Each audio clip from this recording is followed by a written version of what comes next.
Les critiques acerbes du sénateur Alain Destex aux dirigeants wallons. La Wallonie régresse, dit-il. Il épingle l'utilisation des fonds européens dans le Hainaut. Dans son nouveau livre, le sénateur dénonce le gaspillage des subsides alloués dans le cadre du programme Objectif 1.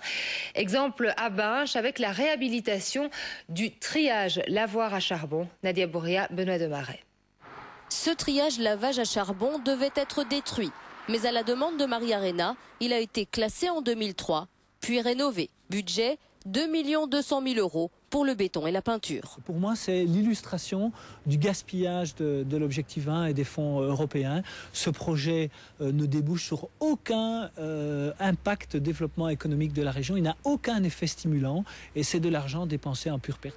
Et d'après le sénateur Emer, la raison de ce gaspillage, la gouvernance inefficace qu'il dénonce dans un ouvrage collectif intitulé « Hainaut, enfin une stratégie gagnante ». Denis Bata, le co-auteur, était le chef de cabinet du bourgmestre de la Louvière entre 93 et 97. Il a assisté de près, dit-il, à ces réunions intercabinets destinées à redistribuer la manne. Objectif 1.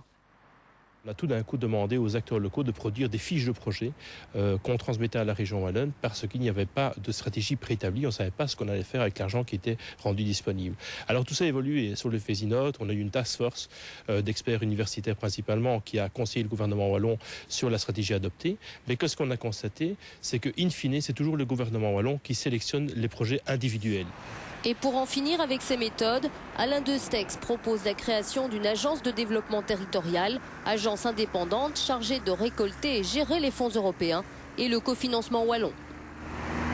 L'échec de 13 ans et plus de 2 milliards d'euros Objectif 1, c'est la politisation extrême des dossiers, c'est le saupoudrage, c'est la dispersion d'une région à l'autre.